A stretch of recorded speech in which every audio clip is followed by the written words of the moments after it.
Hello दोस्तों, Abhimanyu classes में आपका स्वागत है। आज हम रसायन विज्ञान के आवर्त सारणी टॉपिक के कुछ महत्वपूर्ण प्रश्नों को देखेंगे जो प्रत्येक पेपर में बार बार आते रहते हैं। तो पहला क्वेश्चन है, तत्वों का पहला वर्गीकरण किसने किया था? आप ऑप्शन को चूज करें। इसका सही आंसर है डोबेराइनर ने। क्वेश्चन नंबर 2 है, तत्वों के वर्गीकरण संबंधित अष्टक नियम का प्रतिपादन किसने किया? तो इसका सही आंसर है न्यूलैंड्स ने।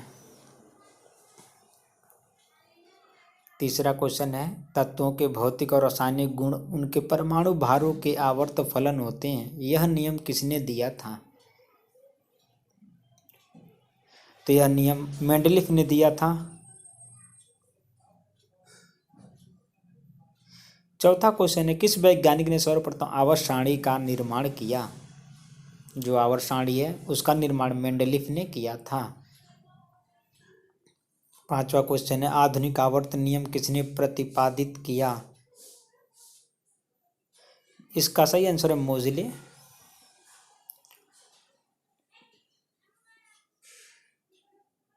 छठा क्वेश्चन है, आधुनिक आवर्त सारणी में तत्वों के वर्गीकरण का आधार क्या था? इसका सही आंसर है परमाणु संख्या। जो आधुनिक हम आवर्त सारणी पढ़ते हैं जिसमें 118 तत्व हैं, ये परमाणु क्रमांक पे आधारित है। पहले 1 नंबर को, फिर 2 नंबर, फिर 3 नंबर, इस प्रकार जमाया गया है। अगला प्रश्न देखते हैं, आवर्त सारणी में ऊर्ध्वाधर स्तंभों को कहते हैं। जो खड़ी लाइनें होती है आवर्त सारणी में उसको क्या कहते हैं? तो उसे वर्ग या समूह कहते हैं। आवर्त सारणी में क्षैतिज स्तंभों को कहते हैं, अर्थात जो लेटी हुई लाइनें होती हैं उनको क्या कहते हैं? तो उन्हें आवर्त कहते हैं। आधुनिक आवर्त सारणी में वर्गों की कुल संख्या कितनी है? वर्ग अर्थात खड़ी लाइनें कितनी हैं? 18 हैं। अगला क्वेश्चन है, आधुनिक आवर्त सारणी में आवर्तों की कुल संख्या कितनी है? तो लेटी हुई लाइनों की कुल संख्या या आवर्तों की कुल संख्या 7 होती है। अक्रिय तत्व किस समूह के सदस्य हैं? दोस्तों, अक्रिय गैस शून्य समूह के सदस्य हैं। इसे 18वां वर्ग में रखा गया है। 18वें वर्ग को शून्य वर्ग भी कहते हैं। ये तत्व helium, neon, argon, krypton, xenon व रेडॉन हैं। अगला क्वेश्चन है, सबसे भारी धातु है? इसका सही आंसर है ऑस्मियम। अगला प्रश्न है, सबसे हल्की धातु है? तो सबसे हल्की धातु लिथियम है। आवर्त सारणी में यह पहली धातु है, अर्थात तीसरे नंबर पे आती है।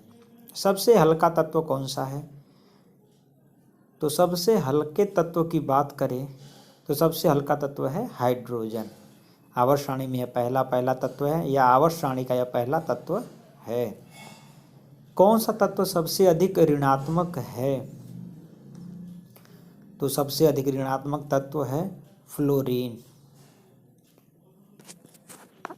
आवर्त सारणी की बात करें तो आवर्त सारणी में सबसे ज़्यादा ऋणात्मक तत्व फ्लोरीन, फिर ऑक्सीजन, फिर नाइट्रोजन है। इसको याद करने का ट्रिक है FON।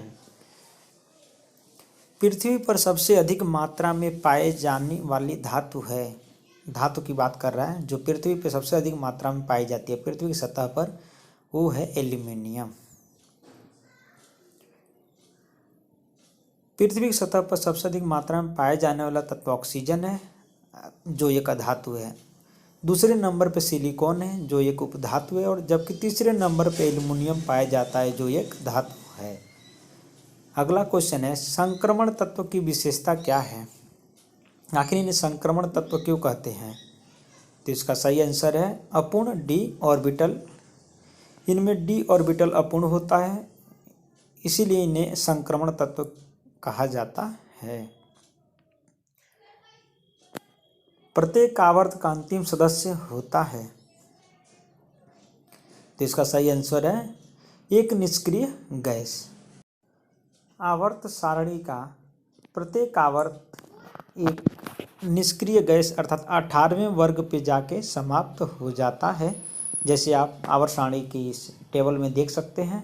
अगला प्रश्न है, आवर्त सारणी के दूसरे आवर्त में तत्वों की संख्या कितनी होती है? तो इसका सही आंसर है 8। जैसे आप इस आवर्त सारणी के टेबल में देख सकते हैं, lithium, beryllium, boron, carbon, nitrogen, oxygen, phosphorus और नियोन हैं। मेंडलीव के समय ज्ञात तत्वों की संख्या कितनी थी? तो इसका सही आंसर है मेंडलीव के समय ज्ञात तत्वों की संख्या 63 थी। अगले प्रश्न में देखते हैं, आवर्त में बाएं से दाएं जाने पर इलेक्ट्रॉन बंधुता में क्या परिवर्तन होता है?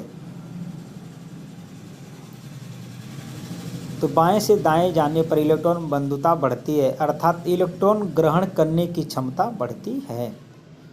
अगला प्रश्न देखते हैं, आधुनिक आवर्त सारणी के समूह 1 में मौजूद एकमात्र अधातु कौन है? तो इसका सही आंसर है हाइड्रोजन। जैसे आप इस आवर्त सारणी में देख सकते हैं, हाइड्रोजन एकमात्र अधातु तत्व है, बाकी सब धातुएं हैं।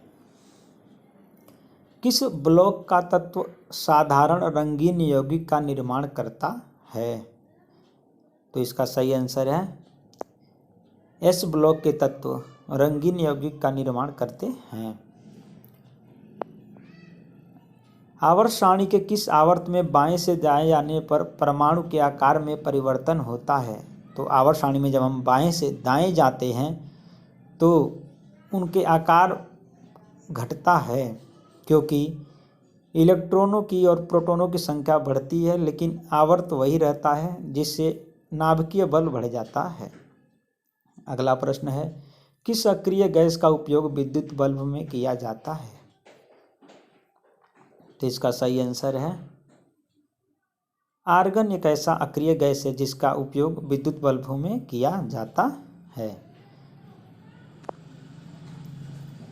Thank you for watching. इसका अगला पार्ट जल्द ही आएगा।